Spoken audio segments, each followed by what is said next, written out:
Welcome to all. Back brush cutter 4 stroke installation பற்றி பார்க்க போகிறோம். பாக்ஸை ப்ராப்பராக எடுத்து மேலே வச்சுட்டு ஒரு சிசர் வச்சு ஒரு நைஃப் வச்சு அதை ப்ராப்பராக கட் பண்ணி எடுத்துக்கோங்க. ஃபர்ஸ்ட் ஆஃப் ஆல் உள்ள அட்டாச்மெண்ட்ஸ் நிறைய நாங்கள் கொடுத்துருப்போம். அட்டாச்மெண்ட்ஸ் எல்லாம் எடுத்து எந்த விதமான டேமேஜுமே இல்லாமல் வெளியில் எடுத்து வச்சுக்கோங்க.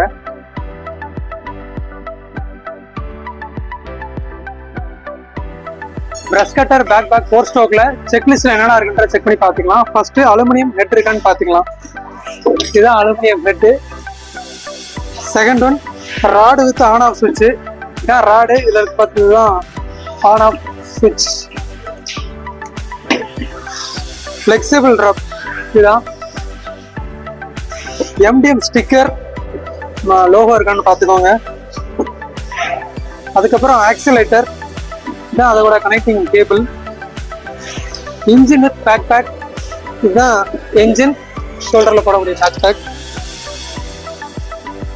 அதுக்கப்புறம் காட் ஷீல்டு, இந்த ஷீல்டு இருக்கான்னு பார்த்துக்கோங்க. 80T பிளேடு இருக்கான்னு பார்த்துக்கோங்க. 2T பிளேடு இருக்கான்னு பார்த்துக்கோங்க. அதுக்கப்புறம் அலுமினியம் ட்ரிம்மர் இருக்கான்னு பார்த்துக்கோங்க.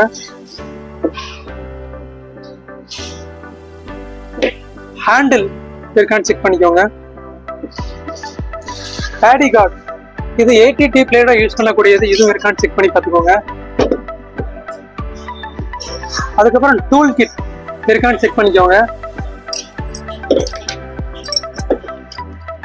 டூல்ஸ்ல நான் கையில காட்டுறதெல்லாம் இருக்கான்னு செக் பண்ணி பார்த்துக்கோங்க.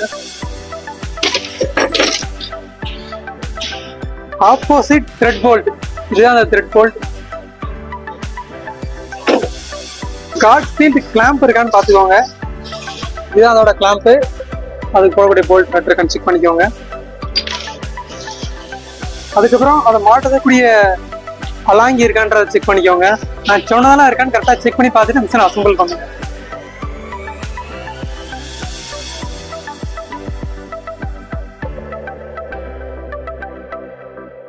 ஃபர்ஸ்ட் ஆஃப் ஆல் இந்த ஓஸை நம்ம மிஷினோட கனெக்ட் பண்ணுவோம். மிஷினில் பார்த்தீங்கன்னா ஒரு லாக் மாதிரி கொடுத்துருப்பாங்க. கரெக்டாக அந்த ஹோலில் இது மாட்டுற மாதிரி ஃபிட் பண்ணிவிட்டு அந்த லாக்கை லாக் பண்ணிட்டீங்கன்னா லாக் ஆகிடும், அதுக்கப்புறம் வெளில வராது. அதனால் எடுத்து செக் பண்ணி பார்த்துக்கோங்க.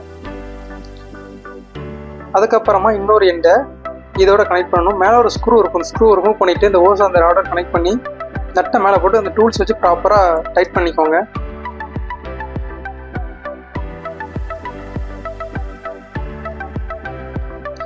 தென் இதோட கனெக்டிங் ஒயர்ஸ் இருக்கும், அதை இதோட கனெக்ட் பண்ணணும். ஆக்சிலேட்டரை கனெக்ட் பண்ணணும். இந்த போர்டை ரிமூவ் பண்ணிவிட்டு இதில் ஆக்சிலேட்டர் ஒயரை நீங்கள் கனெக்ட் பண்ணணும்.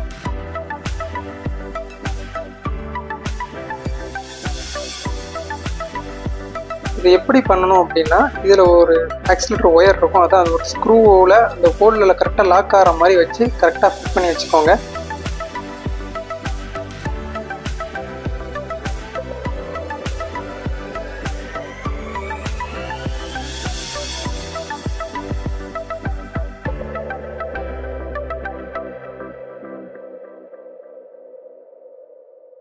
அதுக்கப்புறம் கனெக்டிங் ஒயர்ஸை ரெட் அண்ட் பிளாக் ஒயர்ஸ் இருக்கும், அதை இதோட கனெக்ட் பண்ணி வச்சுக்கோங்க.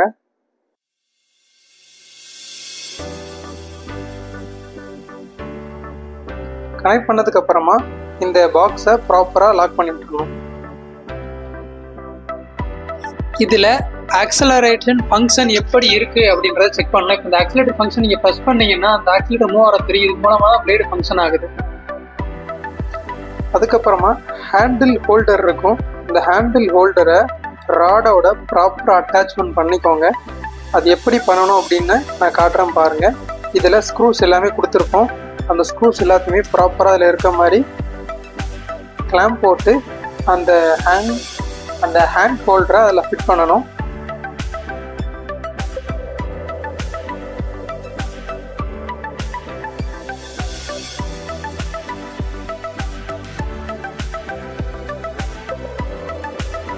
நாலு ஸ்க்ரூ இருக்கும், நாலுக்குமே ப்ராப்பராக நீங்கள் டைட் பண்ணிட்டீங்கன்னா அது எங்கே மூவ் ஆகாமல் ஸ்ட்ராங்காக இருக்கும்.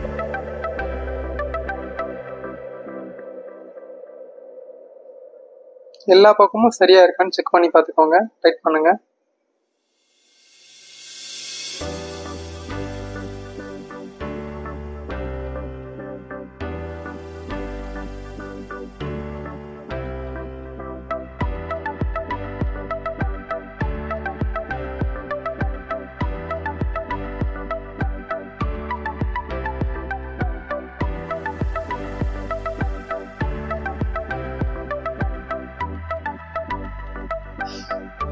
அதுக்கப்புறம் சேஃப்டி கார்டு இருக்கும். சேஃப்டி கார்டை எடுத்து ராடோட எண்டில், அதாவது பிளேட் இருக்க பகுதியில் கிளாம்பை போட்டு அதுக்கு நாங்கள் போல்ட் நட் கொடுத்துருப்போம். அதை வச்சு ப்ராப்பராக மேனுவலாக பண்ணிவிட்டு அதுக்கப்புறம் டூல்ஸை வச்சு நீங்கள் ப்ராப்பராக டைட் பண்ணுங்கள்.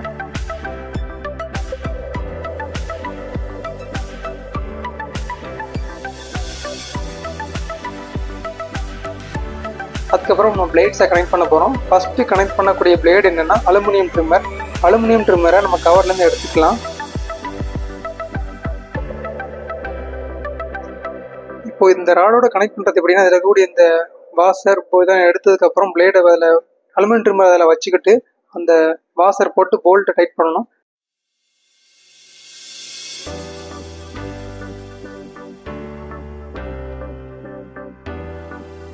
டைட் பண்ணுறதுக்கு பிளேடுக்கு கீழே ஒரு ஹோல் மாதிரி இருக்கும். அதில் ஸ்க்ரூ ட்ரைவர் வச்சு லாக் பண்ணதுக்கு அப்புறமா நீங்கள் அலுமினியம் ட்ரிம்மரோட பிளேடை டைட் பண்ணிங்க ப்ராப்பராக டைட் ஆகிடும். இப்போ அது சூப்பராக முடிஞ்சிருச்சு. அதுக்கப்புறம் நம்ம 2T அப்படின்ற பிளேடை இதில் நம்ம ப்ராப்பராக இன்ஸ்டாலேஷன் பண்ண போகிறோம்.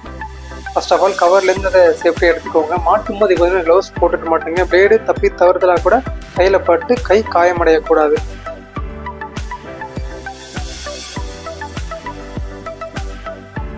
லாக் பண்ணி லூஸ் பண்ணி எடுத்ததுக்கப்புறமா அதுக்கப்புறமா 2T பிளேடை போட்டு நம்ம ப்ராப்பராக இந்த வீடியோவில் கட்டுற மாதிரி டைட் பண்ணணும். இதை டைட் பண்ணும் போதுமே அந்த ஹோலை லாக் பண்ணிவிட்டு நீங்கள் டைட் பண்ணிங்கன்னா ப்ராப்பராக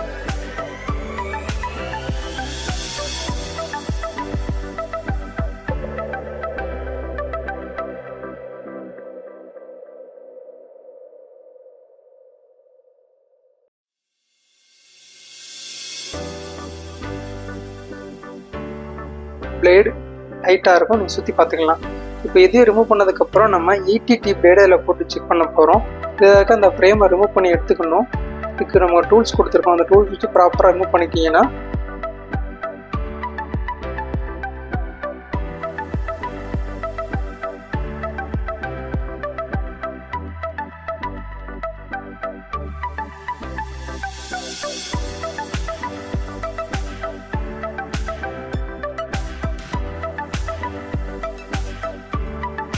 ETT பிளேட் போடுறதுக்கான ஃப்ரேம் இருக்குது. அந்த ஃப்ரேமை அது மேலே வச்சு அதுக்கப்புறம் அதோட அட்டாச்மெண்ட் ஒரு சின்ன இப்போ நம்ம இருக்கிறோம் பார்த்தீங்களா, இந்த இதில் அது மேலே வச்சு டைட் பண்ணுற மாதிரி இருக்கும். இதுக்கு 3 ஸ்க்ரூஸ் கொடுத்துருக்கோம். அந்த 3 ஸ்க்ரூஸுமே அதில் வச்சு ப்ராப்பராக டைட் பண்ணிக்கோங்க. கரெக்டாக ஹோல்ஸ் எல்லாம் கரெக்டாக இருக்கான்னு செக் பண்ணி பார்த்ததுக்கப்புறம் டைட் பண்ணுங்கள்.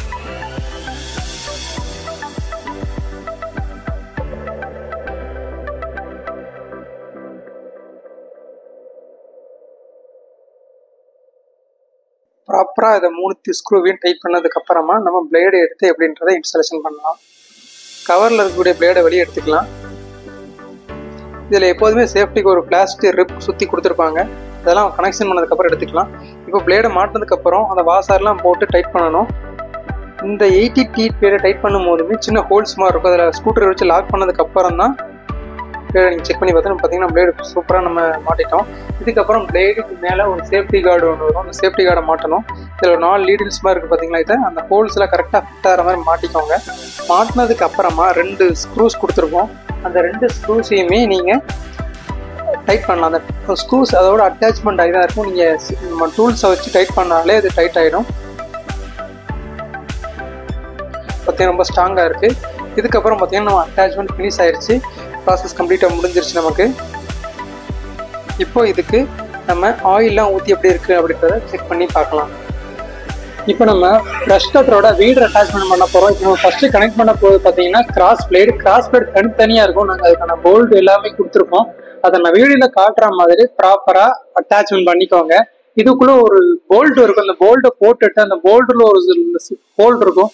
அதில் இந்த லாக்கை போட்டிங்கன்னா அது ப்ராப்பராக லாக் ஆகிடும். நான் வீடியோவில் எந்த மெத்தடில் காட்டுறேனோ அதே மெத்தடில் நீங்களும் ஃபாலோ பண்ணி பண்ணுங்க.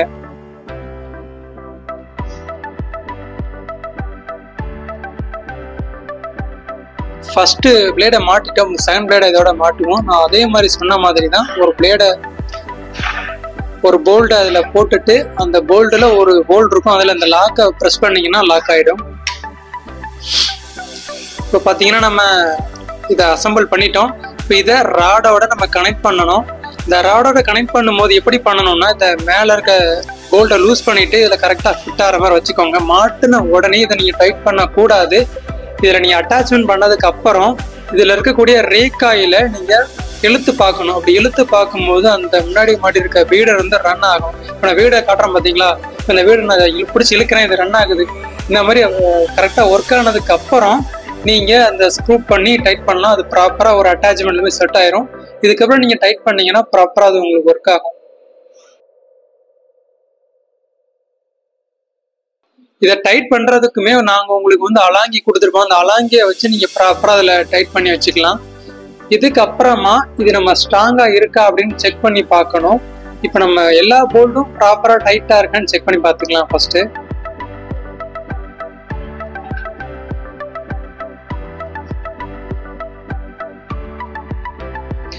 இப்போ நம்ம மாட்டிட்டோம், இழுத்து பார்க்கலாம், நல்லா ஃபிட்டாக இருக்குது, ரிமூவ் ஆகலை. ஸோ இதை செக் பண்ணி பார்த்ததுக்கு அப்புறமா நம்ம டைரக்ட் பிளேட் அதில் அப்ளை பண்ணி பார்க்க போகிறோம். இப்போ இந்த இதுலேருந்து ரிமூவ் பண்ணி எடுத்துக்கலாம். ஸோ இதுக்கு 3 பிளேடு இருக்கும். இது வந்து நம்ம வேணும்னா வாங்கி யூஸ் பண்ணிக்கலாம். இப்போ வந்து டைரக்ட் பிளேடு நம்ம யூஸ் பண்ணி பார்க்கலாம். இதை அசம்பிள் பண்ணுறதுமே சேம் மெத்தட் தான். நாங்கள் போல்டு லாக் கொடுத்துருக்கோம். இதில் நீங்கள் அட்டாச்மெண்ட் பண்ணதுக்கப்புறம் அந்த போல்ட்டை போட்டுட்டு அந்த போல்ட்டில் ஒரு போல்ட் இருக்கும். அதில் இந்த நான் கொடுத்துருக்க அந்த லாக்கை கொடுத்து லாக் பண்ணிங்கன்னா ப்ராப்பராக அது லாக் ஆகிடும்.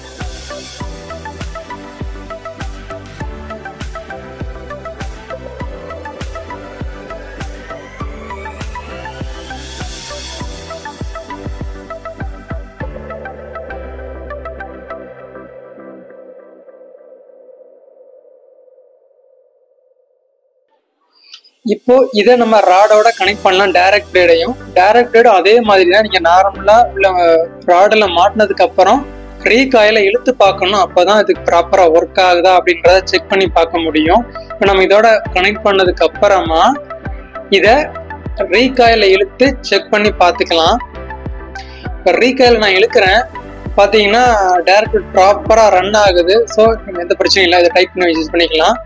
ப்ராப்பராக டைட் பண்ணி யூஸ் பண்ணதுக்கு அப்புறமா நம்ம அதுக்கப்புறம் ஜே பிளேடுன்னு ஒரு பிளேட் இருக்குது, அதையும் எப்படி கனெக்ட் பண்ணலாம் அப்படின்றத பார்க்கலாம். இப்போ இது ஸ்ட்ராங்காக இருக்குது, நம்ம அதை ரிமூவ் பண்ணி எடுத்துக்கலாம். இப்போ நம்ம பார்க்குறது பார்த்தீங்கன்னா ஜே பிளேடை எப்படி மாட்டணும் அப்படின்றத சொல்கிறோம். இதுவும் அதே மாதிரி சேம் மெத்தட் தான். நான் உங்களுக்கு போல்டு லாக் கொடுத்துருப்போம். அந்த 2 பிளேடுமே அதில் போட்டுட்டு நீங்கள் லாக் பண்ணி யூஸ் பண்ணிக்கலாம். இப்போ இதை நம்ம ராடோட கனெக்ட் பண்ணி செக் பண்ணி பார்க்க போகிறோம்.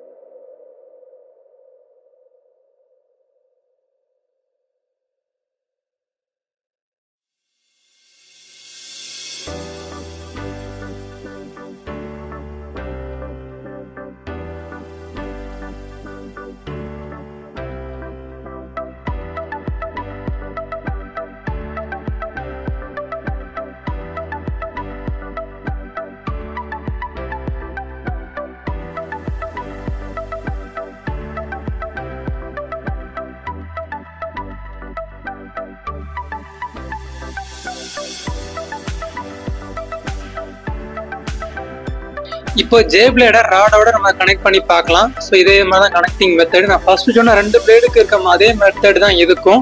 நம்ம கனெக்ட் பண்ணி பார்த்துட்டு ரீகாயில இழுத்து பார்த்தோம்னா அது ப்ராப்பராக ரன் ஆகும். நான் இழுத்து காட்டுறேன் பாருங்க. ரீகாயில நான் இழுக்கிறேன், இப்போ பிளேட் ரன் ஆகுது. இதே மாதிரி மெத்தடில் கனெக்ட் பண்ணிட்டு நீங்கள் நார்மலாக டைட் பண்ணிக்கலாம். இதுக்கப்புறம் நம்ம எந்த அளவுக்கு ஆயில் ஊற்றணும், எந்த அளவுக்கு பெட்ரோல் ஊற்றணும் அப்படின்றத பார்க்க போகிறோம். இது 4 ஸ்ட்ரோக் அப்படின்றதுனால நம்ம பெட்ரோல் ஊற்றிக்கலாம். பெட்ரோல் ஊற்றிட்டு ஒரு சைடுக்கு 75 ml ஆயில் ஊற்றணும். நம்ம 75 ml ஆயிலை ஊற்றிக்கலாம். ஊற்றுனதுக்கு அப்புறமா மிஷினை நம்ம ஃபர்ஸ்ட் டைம் ஸ்டார்ட் பண்ணும்போது ப்ரெஷ் கட்டரை ஆன் பண்ணும்போது சோக்கை நான் காட்டுற மாதிரி ப்ரெஸ் பண்ணிட்டு கீழே ஒரு பட்டன் இருக்கா, 3 times ப்ரெஸ் பண்ணுங்க. அதுக்கப்புறம் ப்ரெஷ் கட்டரை ஆன் பண்ணுங்க. Brush cutter oil out check பண்ணதுக்கு அப்புறமா 1 hour ரன் பண்ணி 15 minutes ரெஸ்ட் கொடுத்ததுக்கு அப்புறமா திரும்ப 1 hour ரன் பண்ணி 15 minutes ரெஸ்ட் கொடுத்துட்டு 2 hours அப்புறம் நம்ம நார்மலாக ஃபீல்டுக்கு எடுத்துட்டு ப்ரெஷ் கட்டரை தாராளமாக பயன்படுத்திக்கலாம். இன்னொரு முக்கியமான விஷயம், 75 ml நம்ம ஆயில் ஊற்றுறோம், ஆனால் 10 மணி நேரத்துக்கு ஒரு தடவை அந்த ஆயில் நம்ம சேஞ்ச் பண்ணிட்டு இருக்கணும். ப்ரெஷ் கட்டரை வச்சு எதெல்லாம் பண்ணலாம், எதெல்லாம் பண்ணக்கூடாது அப்படின்ற விஷயத்த நீங்கள் பார்க்க போகிறோம். ஃபர்ஸ்ட் எதெல்லாம் பண்ணலாம் அப்படின்ற விஷயத்த பார்ப்போம். அலுமினியம் ட்ரிம்மர் போட்டு புல் எந்த மாதிரி புல்லாக இருந்தாலும் ஈஸியாக வெட்டிக்கிட முடியும். அதுக்கப்புறமா 2T பிளேடு போட்டு திக்னஸ் அதிகமாக இருக்கக்கூடிய புல் செடி எதுவாக இருந்தாலும் சுலபம் இதை வச்சு வெட்டிக்கிட முடியும். அதுக்கப்புறமா 80T பிளேடு. இந்த 80T பிளேடை வச்சு சோளத்தட்டு சூப்பர் நைப்பர் எத்தனை திக்னஸாக இருந்தாலும் எவ்வளோ பெரிய திக்னஸாக இருந்தாலும் சுலபமாக ஏதாச்சும் வெட்டிக்கிட முடியும். இதுக்கப்புறம் எதெல்லாம் வெட்டக்கூடாது அப்படின்றத பார்க்கலாம். அலுமினியம் ட்ரிம்மரை வச்சு எதை வெட்டக்கூடாதுன்னா, அதிக திக்னஸ் இருக்கக்கூடிய செடிகள், புற்கள் போன்ற விஷயங்களை அலுமினியம் ட்ரிம்மரை வச்சு வெட்டக்கூடாது. அதுக்கப்புறமா 2T பிளேடை வச்சு கல் அதிகமாக இருக்கக்கூடிய இடத்துல செடி முளைச்சிருந்ததுன்னா அந்த இடத்துல இந்த 2T பிளேடை பயன்படுத்தி அதை வெட்டக்கூடாது. அதுக்கப்புறமா 80T பிளேடு, இந்த பிளேடை வச்சும் கல் குட்டி குட்டி கல்க்கு அதிகமாக இருக்க இடத்துலையும் இல்லை சின்ன சின்ன கம்பிகள்லாம் இருக்கு அந்த மாதிரி இடத்துலையும் இந்த மாதிரி 80T பிளேடை வச்சு பயன்படுத்தக்கூடாது.